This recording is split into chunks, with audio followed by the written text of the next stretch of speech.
Hi, everybody. Welcome to Coaching Queens 2020. I'm Queen Bees Baumgarth.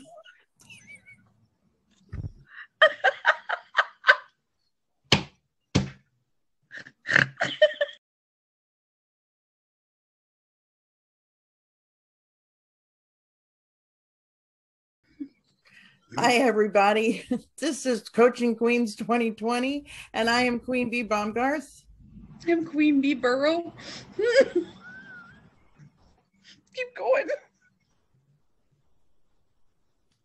And we have somebody special today who you can tell has made us laugh a little bit harder. So anyway, his name is Thomas. How do you pronounce your last name? Diebold. Diebold. Okay. I was wrong. Okay. It's just like the ATM machine, but we haven't figured out the relationship yet, but we're working on it. Okay. What we want to know from our friend, we know him from C-Suite, and you'll get to know him a little bit more. But what we want to know, how do you achieve your inner peace when in chaotic moments? How do you get to that point to where you just look at the fire all around you? Well, if you haven't noticed already, I do use humor to cope. I do find a lot of peace in just making somebody else laugh, because there's a magic to it, right? And I enjoy it. The funny, see, it works. I have so much inner peace going on right now. It's unbelievable. So that's one of the things. The other thing is, obviously, I think everyone has a spiritual aspect on one side or another that plays a big role in my life. And I'm also very blessed with a family that it's my 31st anniversary today. Congratulations. Yay. And we have four amazing children, I'm just kidding, just four amazing children. So when I look at the big picture and the fact that I'm not even supposed to be here, the inner peace thing comes pretty easy. That's awesome. Oh, all right. Sorry. Jerry, I'm drowning here. We're on tape. John's bouncing. So anyway, compose themselves. So a little bit about how things got started for me. I was born December 29th, 1967, but I was supposed to be born in March of 68. So that comes with some challenges. I was born with cerebral palsy, which is basically a wiring disorder. So the brain says one thing, the body says another, but we're generally very quick-witted, but uncoordinated. So I can insult both of you with incredible skill, but not get away fast enough. So I would go through school asking myself, is this joke worth getting beat up over? And more times than not, I would say yes. So it was a rough childhood, but it was pretty funny. Well, good. Well, I have MS, and let me tell you, there's a lot of humor that comes out of that. As far as forgetting things, and you make fun of things that you do, and walking. If there's something running, or if I'm running, then you know somebody's chasing me. Well, what about the time you flung the fork? Oh, I flung the fork over to another table. I had a twitch in my hand, and I went over and I said I wanted to try the meal. And we ended up buying them dinner. We quit going out to eat because it got a little bit expensive. But what do you tell your kids? You teach your kids about inner peace? They're on their own. Good. So, I think the fact that we were friends with our kids, like they're people too, and you get to know them and realize they're not a miniature version of you, that they have their own way of thinking. And it really it's a matter of taking time. Right? You can give them everything, but the thing that they seem to remember or value is time. I remember one time we were sitting at the dinner table, and I asked them, I said, what's special to you, or what do you remember, or what do you like about your childhood? Like, what have I done right? And in my brain, I had a whole bunch of things. And the response was, you teach us stuff. And I was totally not expecting that. That's awesome. I do remember occasions where I would stop what I was doing. I remember one time we were going from door to door in the ministry, and we're walking down a sidewalk. And in this sidewalk, there was a little piece of tile that was filling in this little space. And I stopped and I took my oldest and I said, you see that little piece of tile? If it wasn't there, there'd be something missing. So it's just as important as these other big pieces that you see. So never underestimate, even if you think your contribution's a little, it means a lot. And she was a little girl at the time, and she's cute and bent over and looking at the tile. And it just was such a cool moment. And at the time, I didn't think much of it, but the other person that was with us, he was just like, that's the most beautiful thing I've ever seen. Aww.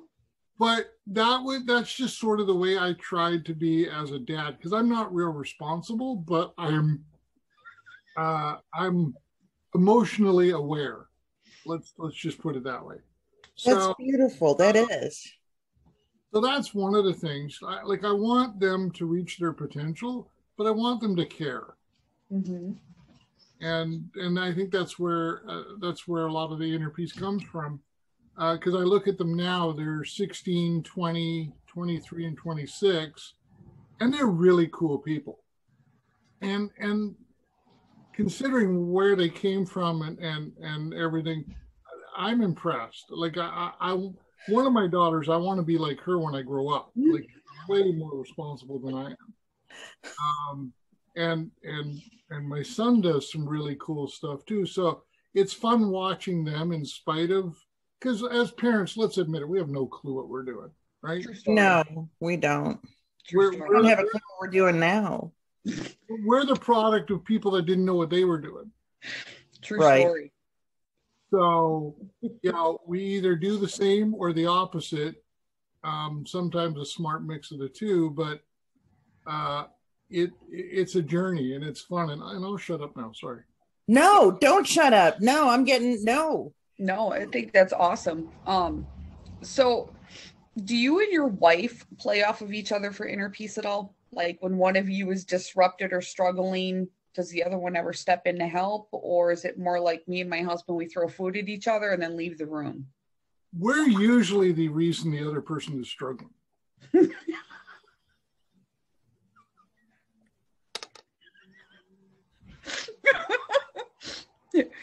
Mood. Poke. Other than that. I say that with a degree of genuineness as well, because when we were not a love at first sight couple, everything just looked good on paper. And so we're like, okay. It was more like, if I don't marry her, somebody else will, and I'll be upset because it's fun to hang out with her. Yeah. So, and I'm an emotional person, and I think everybody else should be as well. And she's not wired that way.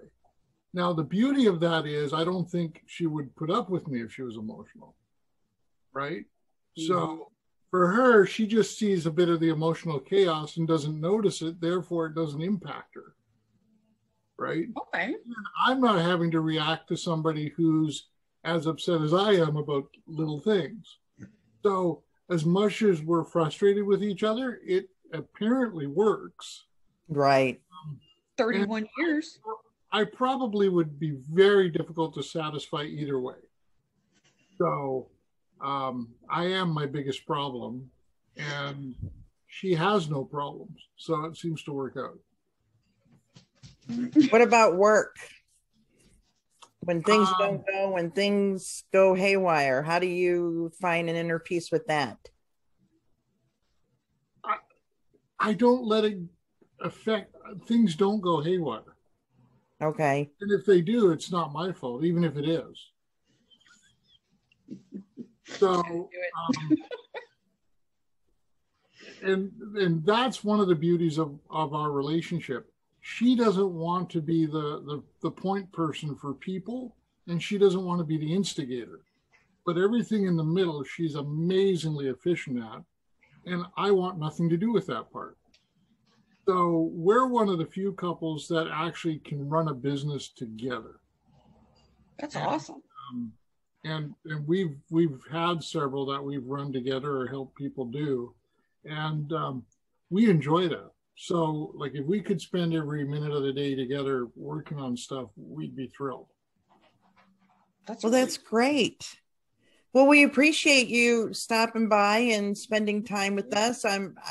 We're going to get our act together sooner or later, and it's going to go smooth sailing. 4 takes. I think we just filled up the entire blooper reel off of this one. That was great. No, this was awesome. We're not done. Are we done already? This was so cool. Well, I'll tell you what, you stay with us. You stay with us, and I'm going to end us. I'm going to say goodbye to everybody. Stay with us, and I'm going to end in a prayer that I always do. And catch us next time, you guys. We are live on Sundays at 3:30 and Thursdays at 9:30. We have our interviews that come up. So Thomas will be on. I'm not sure the date. That would be great if I had the date written down. That would be excellent. And if anybody wants to see us really lose our minds, Sunday when we go live, that's a really, really good time because we never know how the technology is going to work. Watch the show. You never know where the conversation's going to go. So how does inner peace work for you? We want to know. Leave it in the comments. And I want to say, make the Lord bless you and keep you. The Lord shine his face and be gracious unto you.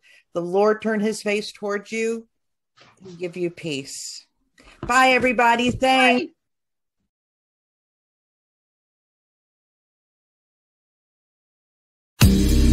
Finally, a better way to hold your phone. Introducing Steady Straps. Made here in the USA, Steady Straps are high-quality, flexible straps that adjust to hold virtually any phone comfortably and securely. Steady Straps are washable and come in a wide range of colors and styles. See them all at SteadyStraps.com. Because they're so visible, they're the perfect promotional item to advertise your company message or logo. Learn more at SteadyStraps.com. That's SteadyStraps.com.